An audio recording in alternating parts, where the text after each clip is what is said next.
बीड तालुक्यातील ढेकनमोह तांडा गाव पीक विमा भरण्यासाठी वंचित राहिले असून 31 जुलै ही शेवटची तारीख संपली आहे। आता नुकसानीचं काय हा प्रश्न शेतकऱ्यांसमोर उभा ठाकलाय। खरीप हंगाम 2025-26 अंतर्गत प्रधानमंत्री पीक विमा योजनेत शेतकऱ्यांना अर्ज भरताना अडचणी येत असल्याचे निदर्शनास आले असून याबाबत तात्काळ कारवाई करण्याचे आदेश बीडच्या तालुका कृषी अधिकाऱ्यांनी दिले आहे। दिनांक 25 जुलै रोजी मंडळ कृषी अधिकारी के आंबेकर यांनी पाठवलेल्या अहवालात संबंधित अडचणी स्पष्ट करण्यात आल्या असून या पार्श्वभूमीवर शेतकऱ्यांचे पीक विमा अर्ज वेळेत भरले जावेत यासाठी योग्य ती खबरदारी घेण्याचे निर्देश तालुका कृषी अधिकाऱ्यांनी दिले आहेत। शेतकऱ्यांना अर्ज भरण्यात कोणतीही अडचण येऊ नये यासाठी संबंधित विभागाने कार्यालयीन पातळीवर मदत केंद्र स्थापन करून त्वरित कारवाई करावी असेही या पत्रकात नमूद करण्यात आले आहे।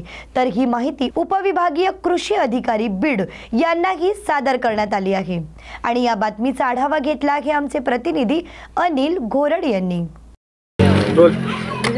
न्यूज मराठी 24/7 या वृत्तवाहिनीने वृत्त प्रकाशित करताच प्रशासन ताळ्यावर आलं होतं।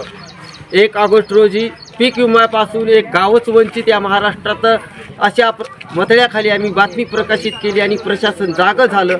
या आमच्या वृत्तवाहिनीचा इम्पॅक्ट पडला आणि प्रशासनानं शेतकऱ्यांना 15 दिवसाची पीक विमा भरण्याची मुदत वाढ दिली। आज याच गावात आपण आहोत। हा ढेकनमोह तांडा आहे। तांड्यावरतील काही ग्रामस्थ आपल्या सोबत आहेत। दादा काय सांगाल, कशामुळे पीक विमा रखडला होता?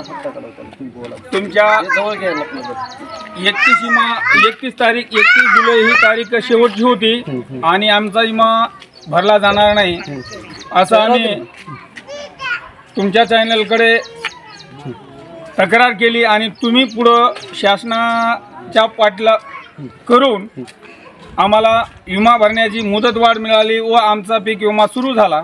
याबद्दल आम्ही शासनाचं व चॅनलचं आमच्या तांड्याचे व ढेकनमोहच्या वतीने आभार मानतो।